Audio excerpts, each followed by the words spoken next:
Dans le prochain épisode d'Ici tout commence, Greg et Elliot se retrouvent. Une invitée surprise arrive au Noël de l'Institut, c'est l'heure des révélations. À l'Institut, Noël prend les airs d'un numéro de Voltige. Attention, les paragraphes qui suivent contiennent des spoilers sur l'épisode d'Ici tout commence diffusé vendredi soir sur TF1. Si vous ne voulez rien savoir, ne lisez pas ce qui suit. Vendredi 23 décembre dans Ici tout commence. Greg et Elliot cartonnent au repas de Noël après avoir passé la nuit ensemble dans le food truck au Marais. Greg et Elliot profitent toujours de leur retrouvaille à l'aube. Ils n'ont aucune envie de retourner dans le monde réel. Elliot propose à son petit ami de passer le week-end à bord du food truck pour proposer son menu de Noël aux gens du coin. Ce dernier accepte aussitôt. Cela le motive à retourner en cuisine, à condition qu'Elliot reprenne son poste de second. Le couple parvient à faire démarrer le food truck et rejoint la brigade avec 1 heure de retard. Si Benoît exprime son mécontentement face à ce manque de professionnalisme, Greg ose lui tenir tête. Il prend sa place de chef, impose Elliot comme second et dirige ses troupes avec entrain. 1 heure après, les chefs de Lobel et Tessier viennent goûter leur menu pour le valider. Pour l'entrée, les élèves ont suivi leurs recommandations. Pour le plat, ils ont revu toute la recette, dinde farcie et rôti, contisée au beurre de truffe sur une idée d'Elliot, accompagnée de marrons, poires rôties et pommes sarladaises. Quant au dessert, il s'agit d'une orange glacée très légère. Après avoir tout goûté, les chefs valident l'ensemble du menu. Confiant, Greg demande alors à Tessier l'autorisation d'apporter ce menu dans les environs grâce au food truck d'Elliot pendant le week-end de Noël. Le directeur de l'école accepte. Les invités arrivent progressivement au Doubla. Jasmine traverse la salle afin de recueillir leurs impressions sur le menu. Tout le monde est ravi, ce que Jude, qui est de service, confirme. Elliot prévient alors Jasmine que la suite est prête à être envoyée. Il en profite pour discuter avec Jude. Il s'excuse de la manière dont les choses se sont terminées entre eux et affirme qu'il ne l'a jamais manipulé. Jude rétorque qu'il sait reconnaître un manipulateur et qu'Elliot n'en est pas un. Il ajoute que c'était une question de timing, Elliot étant toujours amoureux de Greg, et lui, pas prêt à se lancer dans une relation.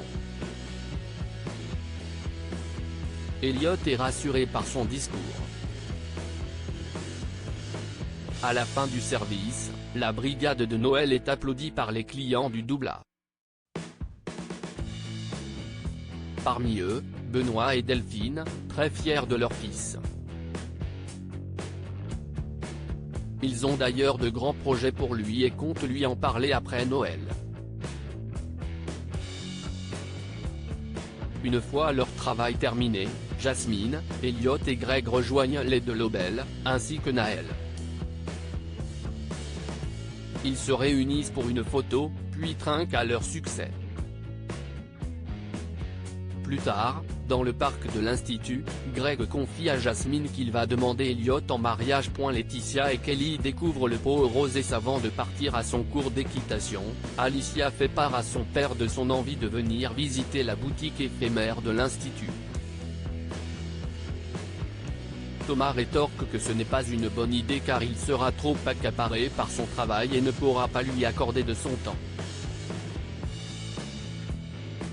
Une fois Alicie partie, Salomé devine que son compagnon préfère éviter que ces deux filles se croisent. il le lui confirme, puis lui propose de passer Noël avec lui en tête-à-tête. Salomé est ravie. Plus tard, Kelly vient prêter main forte à Salomé à la boutique éphémère. Laetitia les rejoint pour leur demander leur avis sur sa tenue pour le déjeuner, une robe rouge très sexy. Elle déclare qu'elle ne compte pas lâcher l'affaire avec Thomas aussi facilement.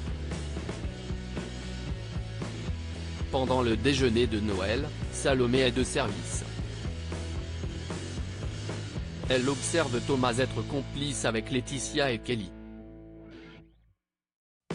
En constatant l'air renfrogné de sa petite amie, Thomas est gêné. Au même moment, Alicia débarque au double car elle a oublié ses clés. Elle complimente Salomé sur son uniforme, révélant au passage qu'elle passe beaucoup de temps chez son père. Face à cette information, Laetitia et Kelly sont sous le choc. Elles découvrent bientôt le pot rose. Thomas finit par leur avouer qu'il est en couple avec Salomé depuis quelques semaines. Laetitia et Kelly reprochent alors à cette dernière de n'avoir rien dit pendant tout ce temps. Au passage, Alicia apprend que Kelly est sa demi-sœur. Le lien de Joachim et Lola éclate au grand jour même si Charlène se plaint de la mauvaise ambiance qui règne dans la famille à cause des tensions entre Lola et Philippe, elle accepte de faire un effort pour le déjeuner prévu avec eux et sa mère au Doubla. Juste avant de s'installer à table, Charlène reçoit un message de Louis, dans lequel il lui dit qu'elle lui manque. La jeune fille le lit, mais n'y répond pas. Peu après, Clotilde et Joachim arrivent au Doubla. Clotilde s'approche de la table des Tessier pour saluer Constance. Philippe met aussitôt les pieds dans le plat à propos du lien étrange qui unit Joachim et Lola, d'après ce qu'il a surpris la veille. Alors que Lola s'éclipse et que Constance la rejoint, Joachim et Clotilde retournent s'asseoir à leur table. Le directeur technique fait mine de ne pas comprendre les allusions de Philippe. Dehors, Lola révèle à Constance qu'elle a eu une aventure d'un soir avec Joachim, sans savoir qu'il était le compagnon de Clotilde. Elle avoue se sentir enfermée dans son couple sans avoir le courage de partir. Elle ne sait même pas si elle aime encore son mari, mais elle est persuadée que, dans tous les cas, il ne lui pardonnera jamais d'être allé voir ailleurs. Dès que sa femme revient à table, Philippe l'interroge au sujet de Joachim. À bout, Lola finit par déclarer qu'elle l'a effectivement trompé, sans regret.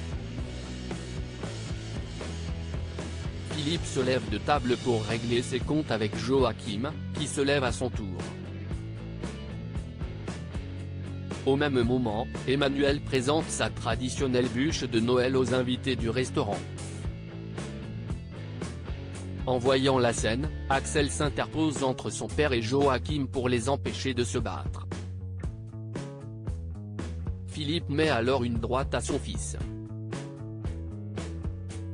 Emmanuel intervient à son tour, ordonnant à son frère de quitter les lieux. Sur son chemin, Philippe renverse la bûche de son frère par terre. En rentrant, Joachim explique à Clotilde qu'il a réactivé son compte d'escorte après leur rupture et que Lola l'a contacté via ce site.